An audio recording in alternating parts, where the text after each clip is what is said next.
নবী হওয়ার আগে বিশ্বনবীর ইবাদত ছিল চিন্তার ইবাদত। আমরা অনেকে মনে করি শুধু তাসবিহ পড়াই ইবাদত, জিকির করাই ইবাদত, শুধু কোরআন তেলাওয়াতই মনে হয় ইবাদত, শুধু কিয়ামুল লাইল করাই ইবাদত। কিন্তু বিশ্বনবীর সাহাবী যিনি ইসলাম আমাদের চেয়ে ঢের বেশি বুঝেছেন, তিনি বলেন আল্লাহর এই সৃষ্টি শৈলী, এই সৃষ্টি নৈপুণ্য নিয়ে 1 ঘন্টা চিন্তা করা, ক্রিটিক্যাল থিঙ্কিং করা, সারা রাত নফল তাহাজ্জুদের চেয়েও সেরা। সূরা আলে ইমরানের 190 নম্বর আয়াতে আল্লাহ তাআলা বলেছেন, যারা আকাশ বাতাস পৃথিবীর সৃষ্টি নিয়ে চিন্তা করে এবং সর্ব অবস্থায় আল্লাহ তাআলার জিকির করে, ওয়া ইয়াতাফাক্কারুনা ফি খালকিস সামাওয়াতি ওয়াল আরদ, এবং তারা তাফাক্কুর করে, ক্রিটিক্যাল থিঙ্কিং করে, এবং তারা বলে মা খালাকতা হাযা বাতিলা, হে আল্লাহ তুমি অনর্থক কিছু সৃষ্টি করো নাই। মনে রাখবেন, এই পৃথিবীতে আল্লাহ তাআলা অনর্থক কোনো কিছু সৃষ্টি করে নাই, করেছে? যেটাই সৃষ্টি করেছে এটা এর মধ্যে মানব কল্যাণ আছে না নাই? আল্লাহ তাআলা আমাদের জন্য কল্যাণ রেখেছেন। এবং এই আয়াত যখন নাজিল হল, বিষ্ণু ঈসা ইসলাম বললেন, ওয়াইলুন লিমান কারাআহা ওয়া লাম ইয়াতাফাক্কার ফিহা, ধ্বংস তাদের জন্য যারা এই আয়াত তেলাওয়াত করে কিন্তু এই আয়াত নিয়ে চিন্তা করে না, গবেষণা করে না। এবং কোরআনের বিভিন্ন আয়াতে আল্লাহ তাআলা বিশ্বনবীকে বলেছেন, নবী হে, আপনি আপনার উম্মতদেরকে নবীদের ঘটনা শোনান। কোরআনের 3 ভাগের 1 ভাগ হচ্ছে ঘটনা। পুরো কোরআনের 3 ভাগের 1 ভাগ কি? ঘটনা, স্টোরি টেলিং। কারণ গল্প মানুষের মনে দাগ কাটে।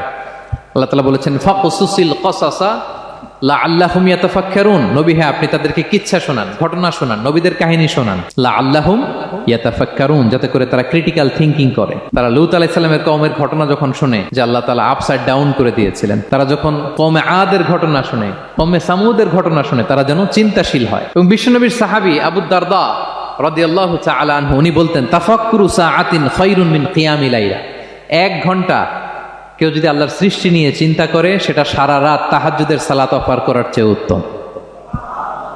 আমরা অনেকে মনে করি শুধু তাসবিহ পড়াই ইবাদত, জিকির করাই ইবাদত, শুধু কোরআন তেলাওয়াতই মনে হয় ইবাদত, শুধু কিয়ামুল লাইল করাই ইবাদত। কিন্তু বিশ্বনবীর সাহাবী যিনি ইসলাম আমাদের চেয়ে ঢের বেশি বুঝেছেন, তিনি বলেন আল্লাহর এই সৃষ্টি শৈলী, এই সৃষ্টি নৈপুণ্য নিয়ে 1 ঘন্টা চিন্তা করা, ক্রিটিক্যাল থিঙ্কিং করা, সারা রাত নফল তাহাজ্জুদের চেয়েও সেরা। এবার বলেন, আমাদের চিন্তা করার দরকার আছে না নাই? ব্রেনটা খাটাবেন তো? এই যে যারা কনভার্টেড মুসলিম হয়, এরা কিন্তু অনেক চিন্তা ফিকির করে, নিজের সাথে নিজে বোঝাপড়া করে, ক্রিটিক্যাল থিঙ্কিং করে, তাদের অ্যানালজি কাজে লাগিয়ে, আল্লাহর দেয়া ব্রেনকে কাজে লাগিয়ে এরপরে শাহাদা পাঠ করে, এমনি এমনি না। এই যে কিছুদিন আগে আমেরিকান এক পপ স্টার কালেমা পড়ছে না? আপনি জানেন একটা ধর্ম চেঞ্জ করা, একটা ফেইথ চেঞ্জ করা, এটা কত বড় সিদ্ধান্ত? হ্যাঁ, বাপদাদার ধর্ম, বয়স 30-40, এতদিন যে ধর্ম মানলাম, এটাকে চেঞ্জ করে নতুন ধর্মে কনভার্ট হয়, এটা কত বড় সিদ্ধান্ত? Could you imagine that? It's not a joke. নিজের সাথে নিজের অনেক বোঝাপড়া করতে হয়, তারাই ক্রিটিক্যাল থিঙ্কিং করে। এবং বিষ্ণু ঈসা ইসলাম, উনি নবী হওয়ার আগেও এই চিন্তার ইবাদত করতেন। তিনি হেরা গুহায় চলে যেতেন, কাবা থেকে 6 কিলোমিটার উত্তরে, 634 মিটার উঁচু, যা বলে নূরের উপরে একটা কেইভ আছে, গুহা, এটার নাম হচ্ছে গারে হেরা। ওখানে বসে বসে তিনি এই চিন্তা করতেন।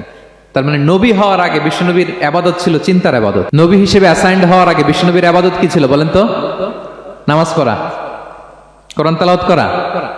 কোরআন তো নাজিলই হয় নাই, কোরআন তেলাওয়াত করবে কেমনে? তখন 6 মাস বসে বসে উনি ওখানে কি করেছেন বলেন? ধ্যানমগ্ন ছিলেন, তিনি চিন্তা করতেন। ওইটাই ছিল ওনার আধ্যাত্মিক শিক্ষায়তন। ওই নির্জন গুহার মধ্যে উনি যখন চিন্তায় মগ্ন ছিলেন, আল্লাহর সৃষ্টি শৈলী নিয়ে চিন্তা করতেন, ঠিক ওই মুহূর্তে, অন্তিম মুহূর্তে, ওই মাহেন্দ্রক্ষণে নাজিল হয়েছে ইকরা বিসমি রাব্বিকাল্লাযী খালাক, read in the name of your lord who has created, পড়ো তোমার প্রভুর নামে যিনি তোমাকে সৃষ্টি করেছেন, শিক্ষা দিয়েছেন। তাহলে সম্মানিত সুধী, ইসলামের সূচনা হয়েছিল, এটা বলা যায় ফাইনালি, যে ইসলামের সূচনা হয়েছিল এই চিন্তার ইবাদতের মধ্য দিয়ে। Be a part of our vision to listen and share the khair.